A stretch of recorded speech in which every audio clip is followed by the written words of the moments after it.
बिस्मिल्लाहिर्रहमानिर्रहीम, अस्सलामु अलैकुम। लाइव डॉक्टर शाहिद मसूद के साथ मैं हूँ सुमेरा सलीम।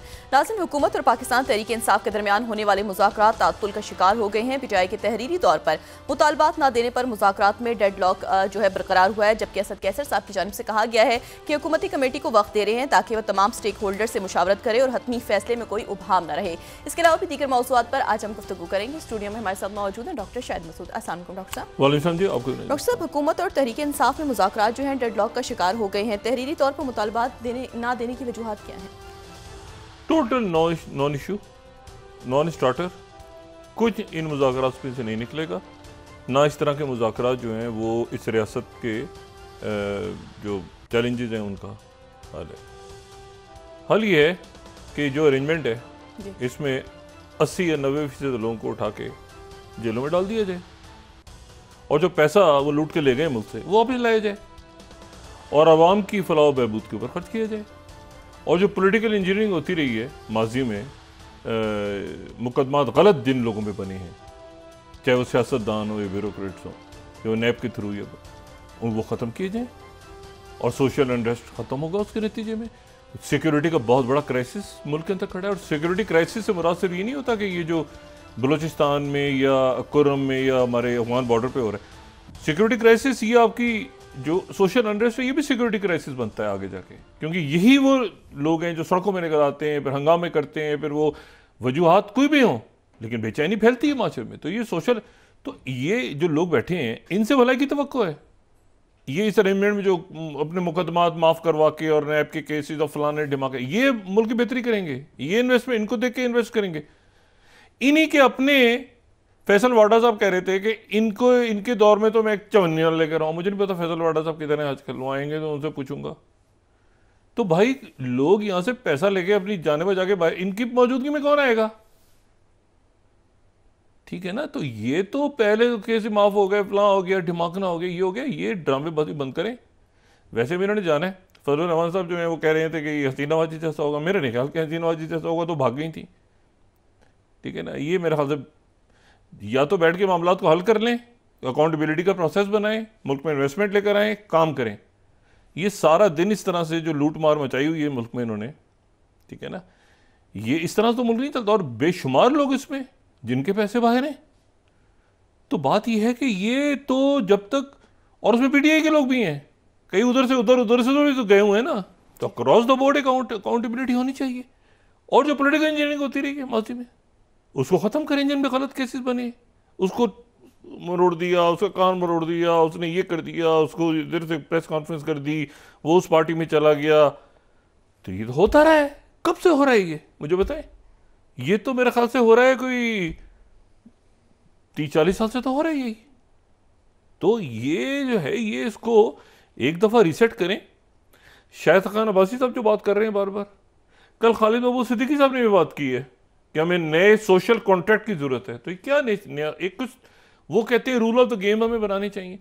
सब लोग बात एक ही कर रहे हैं कि ये जो सिस्टम है ये ख़त्म हो चुका है, ये फारग है। अब उसको नए रूल ऑफ गेम आप बनाएं, चाहे आप सोशल कॉन्ट्रैक्ट का नाम दे, कुछ दे, ये नहीं डिलीवर कर पा रहा। ये डिलीवर ही नहीं कर पा रहा ये सिस्टम। बैठे हुए लोग ऐसे ही। तो मतलब है कि उनको पता है कि हम यहां से हटेंगे तो जल जाएंगे बहुत सारे लोग, या एक बेचैनी है उनके अंदर कि अब क्या होगा, अब कैसे होगा, क्या होगा। लेकिन ये इस तरह के मामला रियासत के साथ क्या ताल्लुक है? एक डेट हो गई, दूसरी तारीख होगी, तीसरी तारीख होगी, इश्यूज कुछ और है मुल्क के। यानी आप ये देखें ना कि ये स्टारलिंक से बात हो रही है इंटरनेट की, और वो जो एक्स है वो बंद है। तो कितने, और ये एक छोटा सा इतना सा चैलेंज है जो सिक्योरिटी क्राइसिस है हमारा, तो सोशल अनरेस्ट के नतीजे में पैदा हो रहा है, और जो बदली पैदा हो रही है नौजवानों में, लोगों में, ये कैसे दूर, इनके पास हल है? ये तो खुद ये सारे मसाइल तो पैदा इन्होंने किए हैं इतने सालों में, ये कैसे हल करेंगे? बात यह है कि ये, और एक सिस्टम ही ऐसा है मुल्क का, एक सिस्टम ही ऐसा बना हुआ है ना, उधर से उधर, उधर से उधर, ये उसके साथ है, ये उससे नाराज हो गया, ये हो गया, ये हो गया, वो पूरा स्टेटस को गिर गया, खत्म हो चुका है। अब इसको, इस मुल्क के जो नौजवान हैं या मिडिल क्लास है या जो बाशऊर लोग हैं वो इसको नहीं मान रहे, वो नहीं एक्सेप्ट कर रहे, इसको। तो खत्म हो गई बात। अब आप सरों पे बिठा दें लाके जो मर्जी कर दें, लोग नहीं मान रहे। लोग जो है इनके मुंह से बात ही नहीं अच्छी लगती। इन्वेस्टमेंट आ रही है तो सब ठीक होगा, तो ये तरक्की होगी, तो ये नहीं ठीक, नहीं हो रहा ना। वो मतलब है कि इसमें देखिए ना, सिर्फ जो औरंगजेब साहब है वो जो बात करते हैं सख्त बात ही करें, बाज़ दफ़ा वो बड़ी सख्त बात करते हैं, मगर वो एक तल्ख सच्चाई होती है ना, जब वो कहते हैं कि टैक्स ऐसा होना चाहिए, ये होना चाहिए, वो बात बिल्कुल दुरुस्त करते हैं। लेकिन उनसे कोई पूछे कि देखिए ना, बड़े मोहतरम आदमी, उनसे कोई पूछे कि इस अरेंजमेंट में जो लोग हैं उनसे उनके पास जाए ना, पहले गरीब के खोखे के बाद में टैक्स लगाएं, पहले इधर पूछें कि कितना खर्चा हो रहा है। वो कहते हैं जी जाहिर होता है महंगाई, लोग कितना पैसा खर्च कर रहे हैं, तो भाई ये जो अरबों खरबों खर्च कर रहे हैं तो इनके पास पैसा कहां से है? तो नहीं चल रहा सेटअप, ये अरेंजमेंट नहीं चल रहा, ये जा रहा है और हम उसको देखे नहीं जाते हुए। अब ये लगे रहेंगे आपस में, नॉन इशू है ना, रोज आपस में टुक टुक टुक इनको साइड पे डालें। कौम आगे अपने आप को मजबूत करके रखे आने वाले दिनों के अंदर, खासतौर पे जो हमारी यूथ है और हमारी जो मिडिल क्लास है इस वक्त, ये बस ये इसी में टुक टुक टुक टुक के अंदर ही कहीं किसी दिन जो है ना, ये इररिलेवेंट हो गए। मतलब इनका कोई, हमारे पास पावर नहीं है, पावर कहीं और है, ऐसा उसके पास है, हर चीज़ की इनके पास जो है ना, मतलब करप्शन के अलावा जो है ना और पावर इनके पास जो है वो नहीं है। बाकी आप करते रहें, इनसे बुलवाते रहें, पैसा बाहर भिजवाते रहें, बस ये जो है ना, मैं इस पर ज़्यादा बात नहीं करना चाह रहा। और कई लोग ऐसे हैं जो बड़े उनके ऊपर पॉलिटिकली, मैं हमेशा ही बात कहता हूँ, और ये उस वक्त से जब से जनरल अमजद साहब के दौर में या उससे पहले जो एहतसाब ब्यूरो बना था, ये हमेशा ये तो पॉलिटिकली मरोड़ने के लिए बनते हैं ना केसेस। और वो आप देखें कि अभी क्या हो रहा है, अदालतें तितर बितर, सिस्टम आगे पीछे, पूरा सर पैर कोई समझ नहीं आ रहा, तो इसको इधर ही रोक के आगे बढ़ते हैं।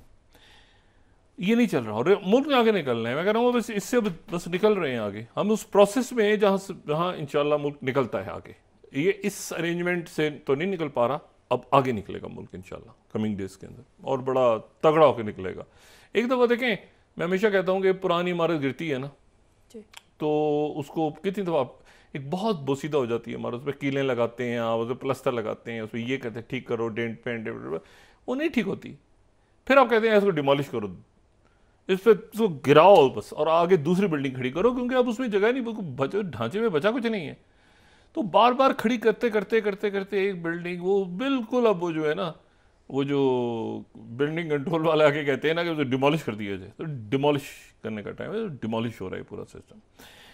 अच्छा, अब इसमें आप आ जाएं, इररिलेवेंट है, इनके पास कुछ ना बात है करने को, ना कोई वो है, ऐसे ही बस तमाशा है। अब देखें कि हालात क्या हुए। अब 24 घंटों के अंदर कल तो गए थे जनाब ऑस्ट्रिया के चांसलर, आज कनाडा के वजीर आजम जस्टिन ट्रूडो चले गए। जस्टिन ट्रूडो जो हैं 53 साल जस्टिन ट्रूडो, इंतहाई मकबूल वजीर आजम, वो आज या कल किसी वक्त भी अपना इस्तीफा पेश कर देंगे।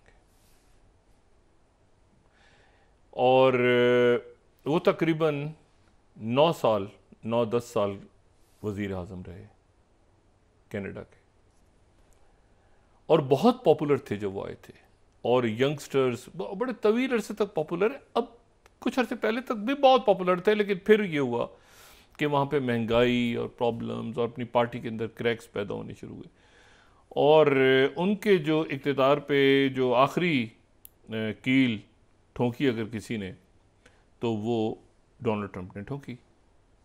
और डोनाल्ड ट्रंप ने ये कहा कि जी वो जो हैं वो, कनाडा एक तो हमारा हिस्सा है, 51st स्टेट, दूसरा उन्होंने कहा मैं उसको गवर्नर जस्टिन ट्रूडो को बना दिया जाएगा।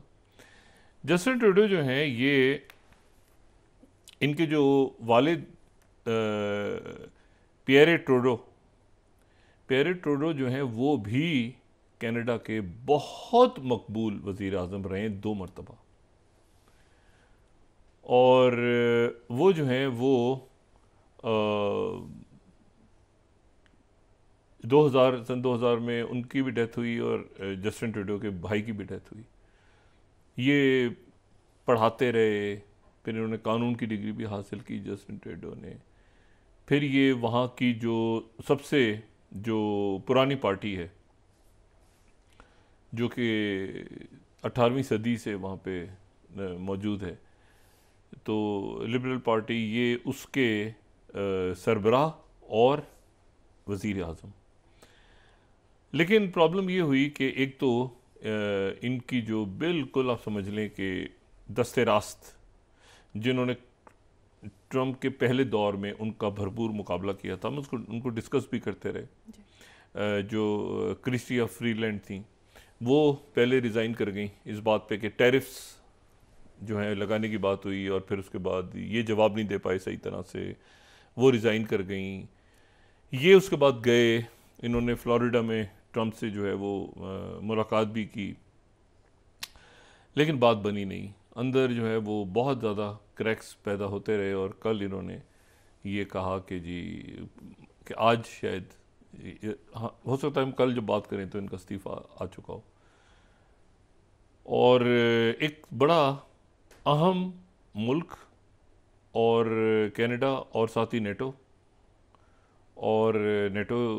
का मेंबर, और वहाँ पर भी अब बड़ा पॉलिटिकल टर्मोइल पैदा हो गया। यानी दुनिया के चंद मुल्क जिनमें बहुत बड़ा गहरा पॉलिटिकल टर्मोइल पैदा हो चुका है ऑलरेडी, उसका आगाज़ इत्तेफाक से अमेरिका के इत्तेहादियों से ही हुआ है, चाहे वो बरतानिया हो या जर्मनी हो या फ्रांस हो या कनाडा हो, तो वहाँ पर ये वहाँ से आगाज़ हुआ है। बाकी दुनिया पे उसके असरात अभी आने हैं। तो जो ये जस्टिन ट्रूडो अगर जाते हैं तो इनकी जगह लेकिन जो साहब आ रहे हैं जी।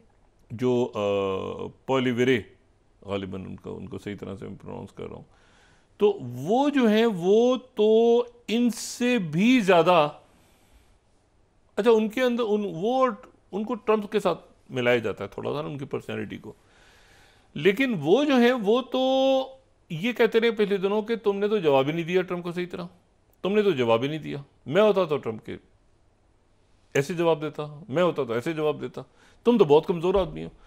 वो कमज़ोर कहते कहते कहते वो उनके वो इस्तीफ़ा देने जा रहे हैं जस्टिन ट्रूडो, और उनकी जगह ये लेंगे, तो ये आए इसी बात पे है कि तुम तो कमज़ोर हो, मैं ट्रंप को देखता हूँ। अब ये कैसे देखेंगे ट्रंप को, ये आने वाले दिनों में देख रहे हैं, ठीक है। तो एक पॉलिटिकल टर्मोइल जो है वो अब जैसे मिसाल के तौर पे इन्होंने ये जो पहले बोल रहे हैं, मैं अगर 4th स्लाइड दिखाऊँ, इन्हें चंद रोज़ पहले इन्होंने कहा ट्रंप को, जो कनाडा का टीवी है उसको मैं कोट कर रहा हूँ, Canada will never be 51st state, कभी नहीं हो सकती, ठीक है। तो बात यह है कि अब ये तो इन्होंने कह दिया, साथ ही इन्होंने जो है वो, अच्छा फिर इन्होंने जो है वो जब इकोनॉमी उनकी पॉलिसीज़ उन्होंने कहा कि टैरिफ लगाएंगे, तो इन्होंने 16 नवंबर को इनका ये था उनके कनाडा की न्यूज़ में कि 6 slide, fight fire with fire, आग का मुकाबला आग से करो। इन्होंने ट्रंप का जवाब हुआ तो इन्होंने जो है वो खूब जस्टिन ट्रूडो को रगेदा कि जो है मुकाबला जो है ना फायर का फायर से करो। तो अब और ये कनाडा का मीडिया ये बात कह रहा था मुसलसल कि भाई ये अगर जस्टिन ट्रूडो चले गए तो फिर उसके बाद बड़ा इम्तिहान उनका शुरू हो जाएगा, क्योंकि उन्होंने जस्टिन ट्रूडो को इस्तीफे पे मजबूर इस बात पे की है कि तुम तो जवाब ही नहीं दे रहे ट्रंप का, तुम तो कमज़ोर आदमी हो। अब वो आ गए अगर, तो फिर क्या होगा, फिर कैसे मामला चलेगा कनाडा का, और क्योंकि उनकी पॉलिसी जो है वो पर्सन स्पेसिफिक नहीं है कनाडा के बारे में, पर्सन स्पेसिफिक उन्होंने बात नहीं की। जो ट्रंप इंतजामी है उन्होंने कहा है कि कनाडा की अक्सरियत चाहती है कि हमारे साथ शामिल हो जाएं, कनाडा के अवाम चाहते हैं कि हमारा हिस्सा बन जाए, और फिर उन्होंने कहा कि ये टैरिफ्स लगाएंगे हम, और साथ ही उन्होंने कहा कि हम जो है ये इनको वो गवर्नर बन जाओ। अब ये बड़ा इशू है कि कनाडा के अंदर जो है ये जो बात उन्होंने की है कि हमारा हिस्सा बन जाओ, ये बड़ी अजीब सी बात है, क्योंकि कनाडा में बहरहाल इस वक्त जो हालात हैं, जो प्रॉब्लम्स हैं, जो इश्यूज हैं, एक तबका ऐसा है जो चाहता है कि अमेरिका के साथ मिल जाए हम और यूनाइटेड स्टेट्स ऑफ अमेरिका का हिस्सा बन जाए।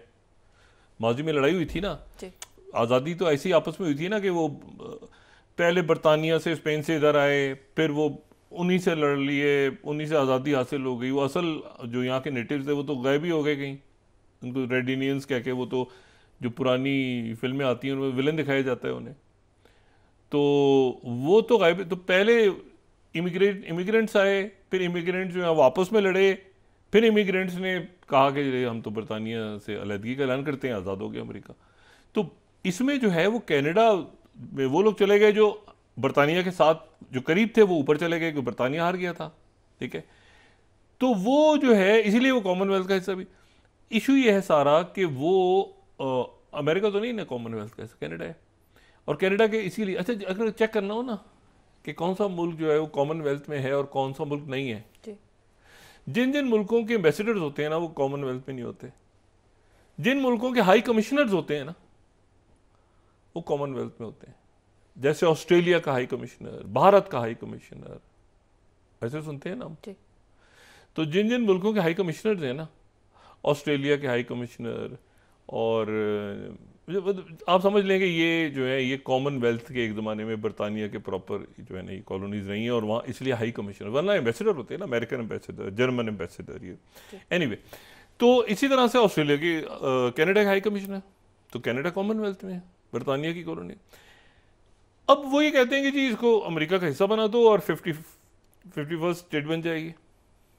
वो अब कैसे अगली गवर्नमेंट, लेकिन आप देखें कि 2 दिनों में 2 हुकूमतें, एक जगह चांसलर और एक जगह ये, अब जस्टिन ट्रूडो इस्तीफा देने जा रहे हैं। बहुत बड़ी बात है, कनाडा के प्राइम मिनिस्टर ने को पहला झटका दे दिया, सिर्फ 2 बयानात 3 बयानात से वो इस्तीफे पे आ गए जस्टिन ट्रूडो, वरना तो 20 अक्टूबर को इलेक्शन होना था। अब ये कि वो अर्ली इलेक्शन कॉल होगा, कैसे होगा, मतलब कुछ देर शायद वो सरबराह रहे हैं वज़ीर आज़म के तौर पे, लेकिन उन्होंने ऑफिशियली कह दिया कि मैं इस्तीफा देने जा रहा हूँ। तो एक हुकूमत जो है वो और गिर गई 24 घंटों में, ये गिरने जा रही है, अगले चंद घंटों में ऐलान हो जाएगा। और आज का दिन जो है वो इम्पोर्टेंट है, आज 6 जनवरी है।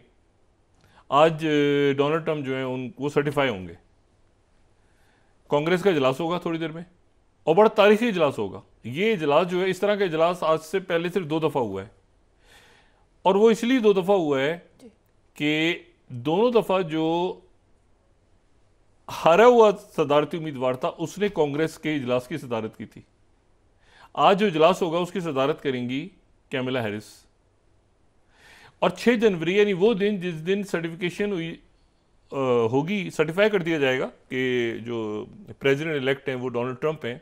अभी कुछ देर में इजलास शुरू हो जाएगा वहाँ पे, लेकिन साथ ही लोगों को 6 जनवरी याद आएगी। वो 6 जनवरी है जिस दिन माइक पेंस नायब सदर सदारत करने बैठे थे, लेकिन उन्होंने कहा था कि मैं आईन और कानून के साथ हूँ, मैं तो ट्रंप के साथ नहीं हूँ, और बाइडेन को उन्होंने सर्टिफाई कर दिया था। और बाहर हंगामे हो रहे थे, लोग खड़े हुए थे, जो भी 6 जनवरी 2021 को हुआ था।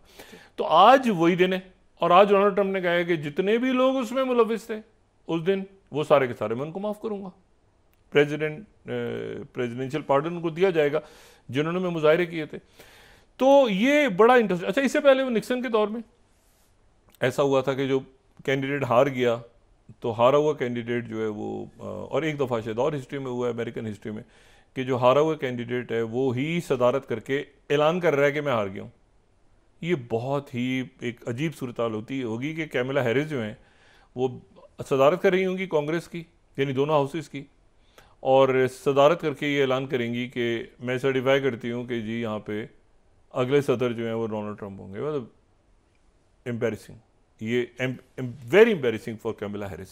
लेकिन वो कॉन्स्टिट्यूशन ये कहता है, वो मुबारकबाद देंगी, ठीक है, और खूब नारेबाजी, उस वक्त तालियां वालियाँ बजेंगी, रिपब्लिक का तो खूब जो है ना हल्ला गुल्ला होगा। लेकिन ये है कि वो ऐलान कर देंगी, उनको बैठना पड़ेगा उसी तरह से जैसे, अच्छा माइक पेंस जो बैठे थे तो हीरो थे ना, वो हीरो बने हुए थे ना कि मैं देखें वाइन के साथ हूँ, ये हूँ, आगे पीछे वो बाहर हंगामे हो रहे हैं और माइक पेंस की बड़ी जनाब तारीफें हो रही हैं बाइडेन इंतजामिया की तरफ से। यहाँ तो सूरत बिल्कुल डिफरेंट है। ये तो मजबूत तरीन सदर आ रहे हैं अमेरिका के, ये तो बहुत ही पॉपुलर प्रेसिडेंट के तौर पर आ रहे हैं ना। तो ये अब, और कैमला हैरिस तो क्या करेंगे आगे जाके, अभी हमें पता ही नहीं कि उनका क्या फ्यूचर है। अच्छा, और जो है वो बहरहाल तो ये एक आज का दिन इस लिहाज से भी इम्पॉर्टेंट है, और साथ ही जस्टिन ट्रूडो का वसीफ़ा भी शायद आजकल में आ जाए, जो एक बड़ी अच्छी खबर आ रही है। और फिर वही दुआ है दोबारा, वो ये कि ब्रेक थ्रू हो रहा है गज़ा की सीज़ फायर में, और इसमें जो है ये 34 सेकंड अगर हम देखें ना, ये 34 की लिस्ट जो है वो हमास ने शेयर की है इसराइल के साथ। अच्छा, इसराइल के साथ ये 34 की लिस्ट है, इसमें 12 जो है ये ख़वातीन हैं, इसमें बच्चे भी हैं। 11 जो लोग हैं इस लिस्ट में, सेकंड अगर हम दिखा सकें तो इसमें 11 जो हैं वो ऐसे हैं जो कि जिनकी एज 50 साल से ऊपर है, और 11 ऐसे हैं जिनकी 50 साल से कम उम्र है इस लिस्ट में। अच्छा, ये लिस्ट जो है ये शेयर की है हमास ने इसराइल के साथ कतर में। अच्छा, लेकिन इसके ऊपर जो है वो इसराइल अब ये कह रहा है कि जी ये तो जो लिस्ट है ये वो लिस्ट है जिसमें 3 लोग तो मारे गए हैं। अच्छा, मारे उन्होंने खुद ही, ये 34 की लिस्ट है, सॉरी ये 34 है। वो कह रहे हैं कि 6 लोग इसमें ऐसे हैं जो मारे जा चुके हैं, एक को रिहा करवाया जा चुका है, और एक जो है एक टनल में की डेथ हुई है, जो है एक की 4 की टनल में डेथ हुई थी, एक जो है वो उनके मगवी के तौर पे डेथ हो गई, एक जो है वो उन्होंने कह रहे हैं हमने आज़ाद करवा लिया। तो ये वो 40 की डेथ है जो हमने 40 की लिस्ट है जो हमने जुलाई में दी थी। हमास वालों ने उसमें उसे 34 की लिस्ट दे दी है। तो ये एक इख्तलाफ अभी तक है, लेकिन ये लिस्ट बहरहाल सामने आ गई कि ये जिंदा यरगमाली हैं हमास के पास। इतने अरसे के बाद भी ये 34 की लिस्ट आज हमास ने उनको दी है, और उनसे कहा कि जो 6 लोग, उन्होंने कहा था 40 की लिस्ट हमने, उन्होंने कहा 6 लोग जो हैं आपने खुद ही मार दिए हैं। जो जुलाई में लिस्ट दी थी आपने, तो खुद ही आपने 4 उधर मारे, एक उधर मारा, और एक जो है उसकी वो आप रिहा करवा के ले गए। तो उसी में से इन्होंने 34 की लिस्ट ही दे दी है। अब इसके ऊपर जो है वो एक जगह पे मामला अटक गया, क्योंकि पहली दफ़ा पब्लिक कर दी है लिस्ट उन्होंने। अब ये लिस्ट जो पब्लिक की है, तो इनके घर वाले जो हैं इसराइल में वो कह रहे हैं कि अच्छा ये सब जिंदा हैं तो खुदा के वास्ते इनको छुड़वाओ। ये एक प्रेशर बिल्डअप होने शुरू हो गया, लिस्ट आ गई है सामने, और उधर से जो लिस्ट है वो लिस्ट सामने नहीं आई। यानी वो लिस्ट जो हमास ने दी है वो लिस्ट सामने नहीं आई, और वो लिस्ट इसलिए इंपॉर्टेंट होगी कि क्या उसमें मरवान बरगूती का नाम है या नहीं है। ठीक है, और अभी इस पर खामोशी है। अभी तो एक लिस्ट आई है सामने, उधर अब मुतज़ाद बातें आ रही हैं। एक ये कि नाम उसमें नहीं है, सेकंड फेज में होगा, एक ये कि उसमें नाम है, और ये जो है। लेकिन इसके साथ ही इंपॉर्टेंट बात ये कि ये जैसे ही अप्रूव होगी, दोनों तरफ से छोड़ा जाएगा, साथ ही गजा खुल जाएगा, और वहाँ के जो कब्रिस्तान है और वहाँ जो, तो ये इसराइल थोड़ा सा इसको ऊपर नीचे कर भी रहा है। लेकिन ये है कि अच्छा, साथ ही क्या हुआ है, साथ ही हुआ है कि दोबारा मिसाइल इसराइल के ऊपर। लेकिन अब जो मिसाइल आज ज़रा छुट्टी की है हुतीज़ ने, तो मिसाइल गज़ा से आया दोबारा, गज़ा से मिसाइल आया और आके इसराइल पे बिल्कुल जो यानी सेंट्रल इसराइल पे फिर गिर गए। यानी अब ये इतनी अजब सूरत हाल है कि अक्टूबर 2023 से लेके जनवरी 2025 तक गज़ा से मिसाइल फायर हो रहे हैं, और आज 3 मिसाइल फायर हुए। वो कहते हैं कि जी 2 उसमें से रोक ली, एक गिरने में, यानी एक वो आयरन डोम भी उसको नहीं रोक सका, कोई भी नहीं रोक सका, एक गिर गया आके, और एक बिल्डिंग पे गिरा, और बिल्डिंग जो है डैमेज हो गई। तो ये तो गज़ा, अब इस पूरी सूरत हाल में एक तरफ हुतीज़ हैं, एक तरफ जो है वो गज़ा में लोग हैं, हिजबुल्लाह वाले। मैंने बहुत पहले कहा था कि हिजबुल्लाह जो है, ये जो सीज़ फायर है, इसको हिजबुल्लाह ने स्ट्रेटेजिक रिट्रीट किया है कि जल्दी बस सीज़ फायर, हाँ हम हार गए, ये हो गया, सीज़ फायर करो। जो भी लेबनान में वो अपनी पूरी जो वेपन्स हैं उनके साथ तैयार है हिजबुल्लाह। और बल्कि आज हिजबुल्लाह के जो लोग हैं वो ये कह रहे थे कि हम सैयद हसन नसरुल्लाह के बाद हम ज़्यादा मजबूत हुए हैं, क्योंकि उस वक्त हम कुछ गलतियां कर रहे थे कि जिनका हमें पता बाद में चला कि हमारे अंदर कौन से लोग हैं। कई उन्होंने लोग पकड़े हैं, कई उन्होंने जो है वो डिस्ट्रॉय किए हैं, ये जो टेलीफोन्स और पेजर्स वगैरह। वो कहते हैं सैयद हसन नसरुल्लाह जो थे उस वक्त ये था कि बहुत ज़्यादा इन्फिल्ट्रेशन हो गई थी अंदर उनके दौर में, क्योंकि वो ओपन थे, मिलते थे हर एक से, मुलाकातें, ये वो, कभी अंदाज़ा नहीं था कि ऐसे हालात डेवलप होंगे।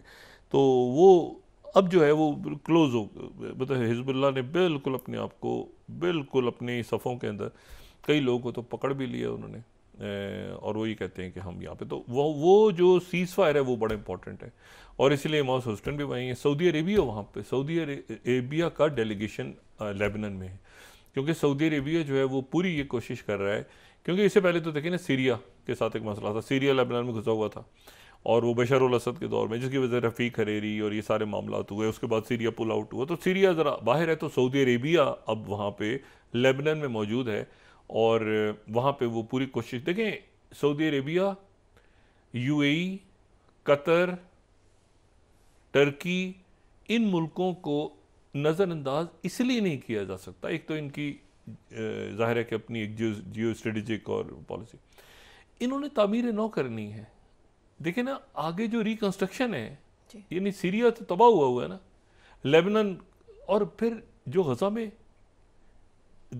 में हालात हैं, मतलब जो आपने रिकंस्ट्रक्शन भी करनी है, सिक्योरिटी को भी देखना है, उनकी सिक्योरिटी को देखना है, अपनी को भी देखना है, सारे मामला खत्ते के, इतना आसान नहीं होता। मुल्क जब देखें ना, कई फ्रंट्स मुल्कों ने खोले हुए हैं, ये मैनमेड क्राइसिस हमारे वाला तो कहीं पर भी नहीं चल रहा ना, कि खुद ही आपस में हंगर गेम्स, इस वक्त मुल्क अपने आप को आप देखें, अच्छा आप ये देखें कि वो इस वक्त पूरी कोशिश ये कर रहे हैं कि वो वहाँ पे ये सीज़फायर हो, और सीज़फायर होने के बाद फिर रिकंस्ट्रक्शन करनी है इन्होंने, फिर इन्होंने सिक्योरिटी के इंतजाम करने हैं, फिर इन्होंने गारंटीज लेनी है, उसमें रशिया भी आएगा, उसमें चाइना भी आएगा, सारे मुल्क आएंगे, पूरी दुनिया आएगी उसमें, कि भाई ये टू स्टेट सोल्यूशन की तरफ मामला जाता है, क्योंकि ये चला गया ना, लिस्टें आ गई, तो फिर इसका मतलब बात आगे बढ़ गई।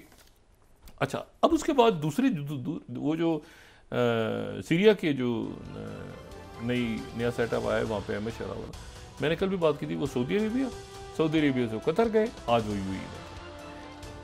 अच्छा, यूएई में थे, और जॉर्डन के जो फॉरेन मिनिस्टर हैं वो टर्की में, और आज वहाँ पे उन्होंने बात की बड़े खुल के, टर्की ने बात की है कि जो पीकेके है और वहाँ पे दूसरे ग्रुप्स हैं, उनको किसी सूरत हम यहाँ पे बर्दाश्त नहीं करेंगे, ना सीरिया, और उन्होंने सीरिया में हालांकि उनकी अपनी ज़ाहिर है कि जो सेटअप है वो नहीं कहा, तकरीबन काफ़ी सपोर्ट किया रहे, लेकिन उन्होंने कहा है, उन गवर्नमेंट से रिक्वेस्ट की है कि आप अपनी फ़ौज को मजबूत करें, हम आपके साथ हैं, और ये पीकेके वगैरह जितना इसको हमेशा के लिए साफ़ करें।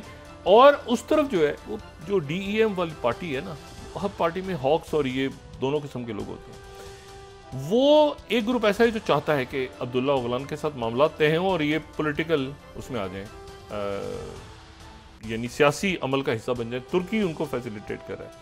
एक ग्रुप ऐसा है जिसको कहीं से जो जज्बाती भी है, जंगजू भी है, और उसको कहीं से जो है वो भड़काया भी जा रहा है कि आप टर्की से लड़ें और ये करें और वो, जो हमेशा होता है इसे। तो टर्की ने ये मतलब बिल्कुल ठान ली है। अच्छा, यहाँ पर जहन में रखें कि रशिया भी ऑन बोर्ड है। उसकी वजह यह है कि रशिया पहले ही कह चुका है, मैं बार बार रिपीट करता हूँ, रशिया पहले ही कह चुका है कि हमारी नॉर्थ स्ट्रीम खत्म हो गई और साउथ स्ट्रीम तो खत्म है, तो हमने यूरोप अब एक ही रास्ता है और टर्की को हमने हब बनाना है। टर्की को हमने हब बनाना है। टर्की उन मुल्कों में से है जहां पर ट्रंप और पुतिन की पहली मुलाकात की कोशिश जिन मुल्कों में हो रही है उनमें टर्की भी है, कतर भी है, टर्की भी है, सऊदी अरेबिया भी है, यूएई भी है। लेकिन ये अरब मुल्क शायद ज़्यादा इंपॉर्टेंट है क्योंकि आईसीसी का जो वारंट है वो इन मुल्कों ने साइन नहीं किया उस पर, पुतिन से ट्रैवल ईजीली कर दें। तो बात ये सारी कि ये एक तो कनाडा के प्राइम मिनिस्टर गए, ठीक है, उधर राइट विंग गवर्नमेंट की आज मुलाकातें शुरू हो गई ऑस्ट्रिया के अंदर। ये वो राइट विंग है जो कि प्रो रशिया है और ये अगली गवर्नमेंट आके कैसे ट्रंप को निपटाएगी ये देखना है। आज इनॉग्रल होनी है अभी थोड़ी देर के बाद, ट्रंप के सर्टिफाई हो जाएंगे ट्रंप। और अब वक्फा लें, उसके बाद ज़रा बात करते हैं कि वो जनाब ब्लिंकन साहब पहुँच गए साउथ कोरिया में, और साउथ कोरिया की जो एंटी करप्शन पुलिस है उसके और सदारती गार्ड्स के दरमियान लड़ाई हो रही है। वो कहते पकड़े हो गए तक पास नहीं आना, वो पकड़ेंगे पास नहीं आना। अब सेक्रेटरी ब्लिंकन ने किसकी मजम्मत करनी थी और किसकी तारीफ करनी थी?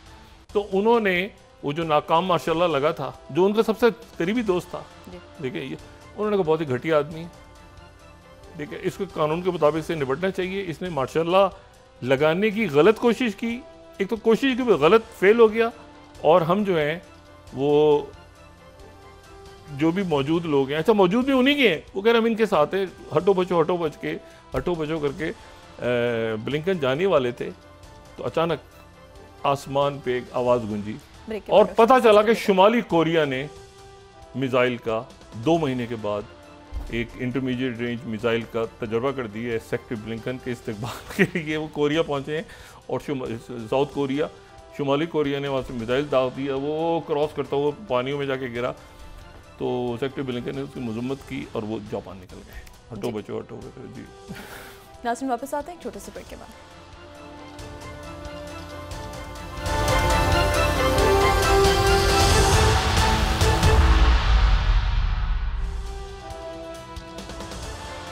वेलकम बैक नाज़रीन। डॉक्टर साहब, इस्लामाबाद हाईकोर्ट ने बानी पिचाई के खिलाफ तोशाखाना 2 केस को मजीद इंक्वायरी का केस करार दे दिया। ये ऐसे ही पोलिटिकली मोटिवेटेड केसेस हैं, या तो सारे तोशाखाने खुले और या फिर कोई भी ना, ऑल और नन। और ये वैसे ही केस है जैसे वो राना सनाउल्लाह साहब के बनी, उनके इतने से बैग में इतनी सारी पता नहीं चर्च निकल आई थी। ये पॉलिटिकली मोटिवेटेड केसेस हैं, इनको ख़त्म होना चाहिए। लेकिन इसकी आड़ में अगर कोई ये कहे कि जी इस मुल्क में करप्शन नहीं हुई और इसमें लूट मार का पैसा ही बाहर नहीं गया और वो पैनामा लीक्स और दुबई लीक्स और फलाना और अरबों खरबों जितना पाकिस्तान में नहीं उतना पैसा बाहर पड़ा हुआ है मुल्क का, और उस पैसे को आना चाहिए। और साथ ही ये जो गवर्नेंस का हाल हुआ मुल्क का, ये मैंने कहा ना, ये यहाँ तक आना था और उसके बाद इसमें से निकलेंगे लोग इंशाल्लाह। इसी क्राइसिस में से, हमारी हिस्ट्री भी तो ऐसी है ना, क्राइसिस आता है तो फिर उसमें से निकलते हैं ना, तो क्राइसिस में से निकल जाएंगे क्योंकि मैन मेड क्राइसिस है। ठीक है ना, ऐसा नहीं है कि खुदा ना खास्ता कुदरती आफत आई हुई है, ये मैन मेड क्राइसिस है। ये कुरम के वाक़यात जो हैं इसमें उलमा रोल प्ले करेंगे, सिक्योरिटी फोर्सेस, सिविल सोसाइटी, लोग नहीं चाहते लड़ाई करना। सबसे बड़ी बात है कि लोग लड़ना नहीं चाहते, अवाम नहीं लड़ना चाहते एक दूसरे से। उनको अब जितनी मर्जी कोई कोशिश करे कि वो आपस में लड़ें और सर काटें, एक दूसरे गोली मारें, नहीं लड़ना चाहते लोग। ठीक है, लोग प्यार मोहब्बत से रहना चाहते हैं। अब यह है कि दरमियान में इस तरह के वाक़यात पेश आते हैं जिसमें पोलराइजेशन चूंकि है पूरे मुल्क में, पॉलिटिकल पोलराइजेशन हर तरफ है, तो फिर वो गुस्सा और ये वो सारा निकलता है। लेकिन लोग लड़ना नहीं चाहते, किसी मकतबा फिक्र के लोग दूसरे मकतबा फिक्र से लड़ना नहीं चाहते। लेकिन जाती होती है तो खड़े हो जाते हैं, क्या करें भाई हम, ये देखो यहाँ पे क्या हो रहा है, इस इलाके में उनके जेन्युइन मामला होते हैं। तो इसी तरह से तो ये जो मैन मेड क्राइसिस है, तो जैसे ही आप इसको टर्मोइल कम करेंगे टेम्परेचर मुल्क के अंदर मुख्तलिफ मामला पे, तो ये सारे ही चीज़ें ठीक होनी शुरू हो जाएंगी और फिर मुल्क इंशाल्लाह आगे निकल जाएगा। तो ये मैन मेड क्राइसिस की खूबी ये होती है कि उसको खुद ही पैदा करते हैं, खुद ही ठीक कर देते हैं। तो खुद ही ठीक करने पे आ जाएंगे तो फटाफट ठीक होगा इंशाल्लाह ताला। तो मैं इसलिए इसको ज़्यादा जो है ना, बस मुझे ये थोड़ा सा कि जो हमारा टाइम है ना मुल्क का, वो ज़ाया हो रहा है लोगों का, और लोग ज़हनी तौर पे परेशान हाल हैं। और तो ये बस देखते हैं ये अरेंजमेंट कब तक जो है इस तरह इस शक्ल में चलता है। 12 दूसरा जो वाक़या है, ये सारे वाक़यात तो इधर चल रहे हैं ना, वहाँ पर जैसे मैंने कहा ना कि जनूबी कोरिया का टर्मोइल, वहाँ पे पॉलिटिकल टर्मोइल है और वो अजीब अंदाज में खड़ा हो। मैं इस बात को मैं इसको नहीं समझ पा रहा कि किस तरह से अमेरिकन ट्रूप्स भी वहाँ पे मौजूद है। अमेरिका का बेहतरीन राय है वहाँ पे, इतना ज़बरदस्त मुल्क है, अमेरिकन को पता ही नहीं था और उनकी इशारे के बगैर मार्शल लगा दी। और मार्शल की ज़रूरत क्या थी लगाने की वहाँ पे, और वहाँ पे अमेरिकन ट्रूप्स भी हैं और मतलब वहाँ बहुत बड़ा गुफ अप हुआ है। ठीक है, साउथ कोरिया बहरहाल वो अब एक बहरान में वो भी चला गया, कनाडा भी चला गया। कनाडा मुझे नहीं, यूरोप के अंदर जर्मनी, फ्रांस, ऑस्ट्रिया, जॉर्जिया, ये जॉर्जिया में हलफ उठा लिया जो प्रेसिडेंट है वो रशिया के साथ हैं। यहाँ पे जो ऑस्ट्रिया के अंदर अगली गवर्नमेंट आ रही है वो भी प्रो रशियन है। तो एक क्योस है ये कि अमेरिका कैसे देखेगा और क्या। और यहाँ पर जो है वो आज इन्होंने ब्रिटिश प्राइम मिनिस्टर ने आज जवाब दिया, इलॉन मस्क को उन्होंने कहा है कि आप ये गलत खबरें और गलत इतलात जो वहाँ पे वो गैंग्स के हवाले से खबरें वबरें उन्होंने बात की है कि आप ये हमारे मुल्क में फैलाने से गुरेज करें। बड़े उन्होंने तरीके से जवाब दिए। अब इलॉन मस्क का क्या जवाब आता है ये अब देखना है, लेकिन आज उन्होंने प्रॉपर जवाब दिया है कि आप हमारे मुल्क की पॉलिटिक्स में इन्वॉल्व ना हो। ये जर्मन चांसलर ने भी कहा था मगर उनकी बात आएगी ही होगी। अच्छा, तो ये अब देखते हैं कि क्या होता है। इंडिया में आज एक बड़ा अजीब वाक़या पेश आया और मैं उस वाक़े को, क्योंकि एक कांस्टेंट है ना कुछ वाक़यात, वो वाक़यात ख़त्म नहीं हो रहे। ये वहाँ पे माओइस्ट इंसर्जेंसी चल रही है एक तवील अरसे से, मेरे ख्याल से 70 या 68 या 1968 या ऐसे ही, मतलब 70 की दहाई से पहले से चल रही है वहाँ पे। Maoist communist party of India divide हो गई थी, हम पहले बात कर चुके हैं, दो हिस्सों में। तो मार्क्स उसका जो मार्क्स को, लेनिन को मानने वालों ने अलग ग्रुप बना लिया था, फिर उसमें उनकी एक जो है वो मुसल्लह तंजीम बन गई थी, लेकिन वो किसी एक जगह पे नहीं है। अच्छा, ये जो है ये है रेड कॉरिडोर में। रेड कॉरिडोर एक पूरा इलाका है, बहुत बड़ा इलाका है, और ये जो इलाका है ये वो नहीं है, यानी मणिपुर वाली साइड नहीं है ये, कि आप कहेंगे वो सेवन सिस्टर्स नहीं है, ये सेंट्रल इंडिया में है, सेंट्रल, साउथ और ईस्टर्न इंडिया में है, यानी सिलीगुड़ी कॉरिडोर की इस तरफ, यानी इसका उन सेवन सिस्टर स्टेट से कोई ताल्लुक नहीं है, वो सेवन सिस्टर्स दूर हैं, वो अलग है मणिपुर। ये जो है ये सेंट्रल इंडिया के अंदर जो है, और इसमें छत्तीसगढ़ है, इसमें बिहार है, इसमें ओडिशा है, इसमें बड़ी इंपॉर्टेंट मध्य प्रदेश के इलाके हैं, झारखंड है, इसमें बड़े इंपॉर्टेंट, बंगाल भी कुछ लोग कहते हैं कि वेस्ट बंगाल का भी कुछ इलाका है। अब ये जो है, अच्छा, इसमें जो मरकज है वो छत्तीसगढ़ है, ठीक है, वहां पे सबसे ज्यादा अटैक। मैंने आपसे कहा ये इसको 7 सिस्टर्स के साथ ना मिलाएं। ये इंपॉर्टेंट इसलिए है कि ये इसमें आप रेड कॉरिडोर की लोकेशन देखें, ये सेंट्रल इंडिया में है, वस्त में है, बिहार, ठीक है ना, महाराष्ट्र, ये ओडिशा, आंध्र प्रदेश, ये सारा। और ये अच्छा, अब इशू ये है कि ये माओइस्ट इंसर्जेंसी अलग है, वहां पर जो हो रहा है सेवन सिस्टर्स में वो अलग है, लेकिन क्या वो इतनी पावरफुल है? स्टिल उन्होंने आज जो है ये काफ़ी अरसे के बाद, मेरा ख्याल है 2 साल के बाद भी बयान हो रहा है कि उन्होंने अटैक किया है, और वहाँ पर जो है वो जो माओइस्ट सेपरेटिस्ट हैं उन्होंने ये अटैक किया है वहाँ पे, और इनके पास बड़े वेपन्स हैं, बड़े ट्रेंड हैं, और ये जो हैं इनके अटैक में वहाँ पर कोई 8 इतला आ रही है, कोई इतला आ रही है कि 7, लेकिन ये है कि 7-8 वहाँ पे लोग जो हैं वो मारे गए हैं, जो कि उनके सिक्योरिटी फोर्सेस के लोग थे। अच्छा, अब सिक्योरिटी ये डिस्ट्रिक्ट रिजर्व गार्ड्स थे 8। डिस्ट्रिक्ट रिजर्व गार्ड जो हैं वो उनकी पुलिस का एक हिस्सा है, और ये जो है ये छत्तीसगढ़ के अंदर बीजापुर के इलाके में वाक़या पेश आया, और उसमें उन्होंने वो पूरी जो है वो वहाँ पर। अच्छा, अब इनको वेपन्स के बारे में इंडिया में बात अगर करें तो वो कहते हैं कि नेपाल से इनको आते हैं, कोई कहते हैं चाइना से आते हैं, कोई म्यांमार से आते हैं, कोई मतलब हर तरफ से इनको। और ये मेरा ख्याल है कि जो मणिपुर वगैरह में जो इंसर्जेंसी है ये उनसे ज़्यादा ट्रेंड है, ये उनसे ज़्यादा ट्रेंड है, जो माओइस्ट हैं ये उनसे ज़्यादा ट्रेंड हैं, और इनके पास वेपन्स वगैरह। लेकिन इनके जो मैं आपसे कह रहा था ना कि जो जियो स्ट्रेटेजिकली आप देखें ना, तो ये बिल्कुल यानी उनसे इनको सेपरेट रखें, ये मणिपुर नहीं है, ये वो कोना नहीं है जी, ये इधर है। लेकिन अगर आप एक तरह से देखें तो उनके साथ वो एक तरफ इंसर्जेंसी है, ये एक तरफ है, तो ये, और बीच में बांग्लादेश है, ये बीच में बांग्लादेश आ रहा है, एक तरफ ये हो रहा है, एक तरफ ये हो रहा है, और तो एक बड़ा एक केओस है। तो ये एक टेररिज्म का वाकया वहाँ पे पेश आया। अब इससे इंडिया कैसे, ये मैंने कहा ना, एक ख़ास वक्त पर अगर आप पॉलिटिकली मामलात को हल ना करें, जैसे मणिपुर के बारे में तो मैं बिल्कुल, ये पुराना चल रहा होगा मणिपुर का, लेकिन उनके जो चीफ मिनिस्टर ये 1-2 साल पहले अगर जाके उसको हैंडल कर लेते, तो जितने लोगों से मेरी बात हुई तो सारे लोग, इवन बीजेपी के लोग, वो भी ये कहते हैं कि भाई वो हमें हैंडल कर लेना चाहिए था। वहाँ पे हमने उनको हैंडल नहीं किया पॉलिटिकली, तो उसके नतीजे में वहाँ पर अब वो एक कहीं से कुकी लैंड बन रहा है, तो कहीं से कुछ बन रहा है, कहीं से कुछ बन रहा है, वेपन्स में हमारे क्योस वहाँ पे खड़ा है।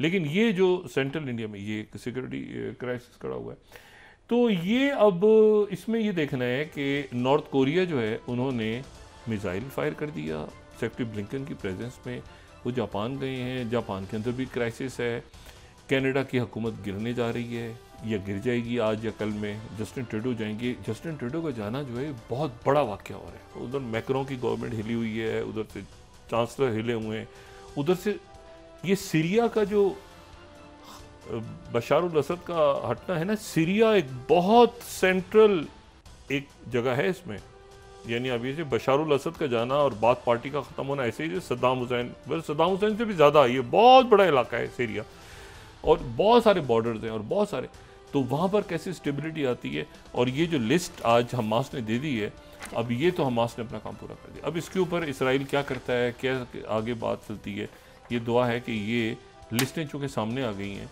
तो ये सीज़ फायर अब जल्द से जल्द हो जाए और ये दुनिया जो है क्योटिक दुनिया, और हम ये मैन मेड क्राइसिस ख़त्म करें, जल्दी बैठ के आपस में बैठें। अब मैंने आपसे कहा ना, इसमें वो लोग ज़्यादा परेशान हैं कि जिनके ऊपर जेन्युइन केसेस हैं और जो बहुत बड़ी तादाद में है, और बाकी ये है तो वो डरते हैं कि अच्छा जी ऐसा ना हो कि हम जाएँ तो फिर हमारे मसले खुल जाएंगे, दोबारा केसेस खुल जाएंगे, वो से डरे हुए।